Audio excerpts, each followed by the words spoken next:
नमस्कार, मैं सुरेश कुमार। सबसे पहले आपसे रिक्वेस्ट है कि अगर आपने चैनल को सब्सक्राइब नहीं किया है तो सब्सक्राइब बटन पर क्लिक करके चैनल को ज़रूर सब्सक्राइब कर लें। तो आज की जो न्यूज़ है वो ये है कि जो न्यू वर्जन है पोषण ट्रैकर का 24.9.4 वो आ चुका है। इसलिए सभी जो आंगनवाड़ी वर्कर्स हैं उनसे रिक्वेस्ट है कि वो क्या करें कि प्ले स्टोर में जाके जो न्यू वर्जन है उसको अपडेट ज़रूर कर लें। तो इसमें जो व्हाट्स न्यू में दो चीज़ें जो चेंजेस लाई गई हैं, जो न्यू इंट्रोडक्शंस की गई हैं, ये दो चीज़ें हैं। नंबर 1 है users can now edit child's name, resident type and divyang status. पहले होता था कि बच्चे का कई बार नाम गलत लिखने जाता था। जैसे पहले बच्चे का नाम पेरेंट्स ने जो नामकरण नहीं किया होता था तो आंगनवाड़ी वर्कर्स जो हमारी हैं वो उनका कोई भी नॉमेनक्लेचर दे देती थी, बेबी है जहाँ कुछ भी दे देते थे। तो उस समय बाद में क्या होता है कि बच्चे का नामकरण हो जाता है, तो इसीलिए आंगनवाड़ी वर्कर्स को चेंज नहीं कर पाती थी। तो अभी उस प्रॉब्लम को सॉल्व कर दिया गया है।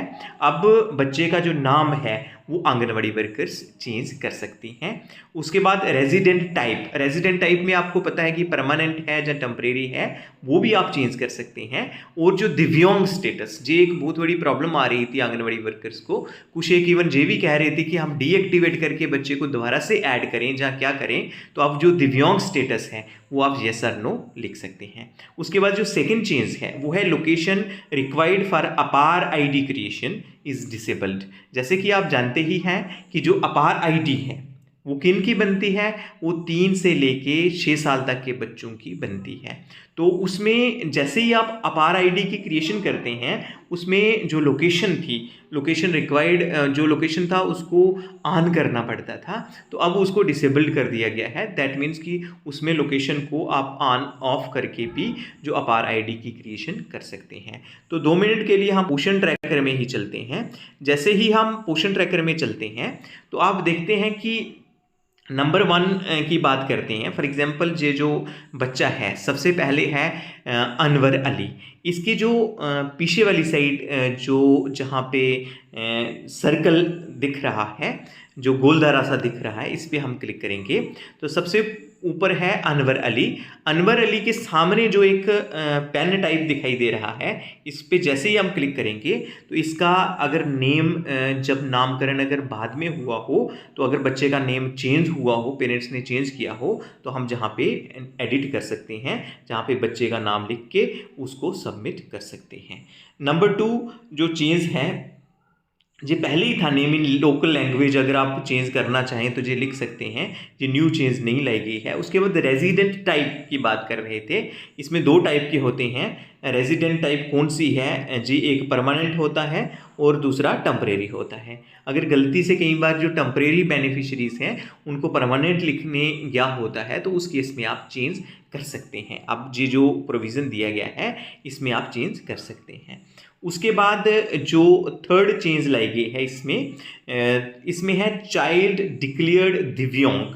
तो इसमें जो दिव्यांग मीन्स कि बच्चा जो है ये डिसेबल्ड की कैटेगरीज में आता है, तो उस केस में आप यस लिख सकते हैं। अगर आपने पहले दिव्यांग में नो लिखा हो, जहां आपने एंट्री नहीं डाली हो, अभी आप जो दिव्यांग स्टेटस है उसमें यस कर सकते हैं। Is the child declared divyang by CMO office oblique medical authority. तो जी आपने देखना है कि कोई भी अगर दिव्यांग बच्चा है, कोई भी अगर स्पेशली एबल्ड बच्चा है, तो उसमें जो पेरेंट्स को ज़रूर बोलना है कि वो क्या करें कि जो सीएमओ ऑफिस है, जो डिस्ट्रिक्ट हेडक्वार्टर में सीएमओ ऑफिस होता है, वहाँ पे जो मेडिकल अथॉरिटी है वो प्रोवाइड करते हैं जो डिसेबिलिटी सर्टिफिकेट, जो दिव्यांग का जो सर्टिफिकेट प्रोवाइड करते हैं।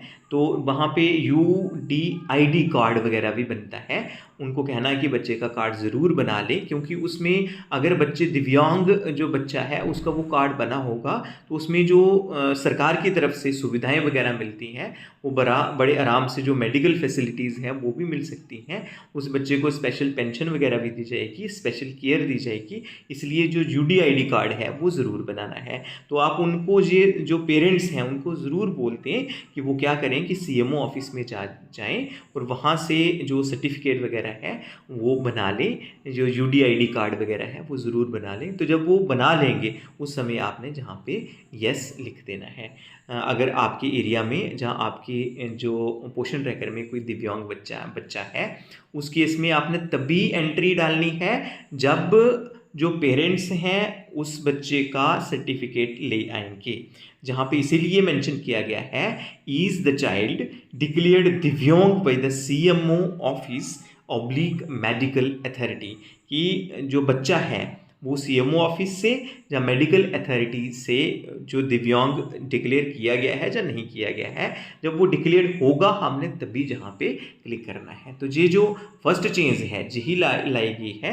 और जो सेकंड चेंज है वो है कि जब हम अपार ID की क्रिएशन करते हैं, अब क्वेश्चन अराइज होता है कि अपार ID किसकी क्रिएट, क्योंकि जी एजुकेशन के रिलेटेड ID है, तो हम प्री स्कूल एजुकेशन जो है जहाँ ECC है, early childhood care and education, वो 3 से लेके 6 साल तक के बच्चों को प्रोवाइड करते हैं।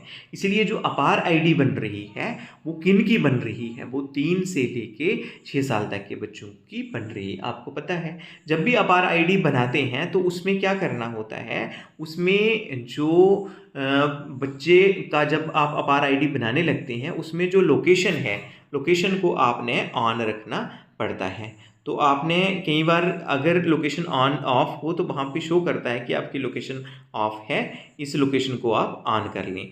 तो अगर आपने, अब क्या है, पहले था कि आपने लोकेशन को ऑन रखना करना ही पड़ता था तभी अपार ID बनती थी। अब आपको लोकेशन ऑन करने की ज़रूरत नहीं है। अगर आपकी लोकेशन ऑफ होगी तभी आप अपार ID क्रिएट कर सकते हैं।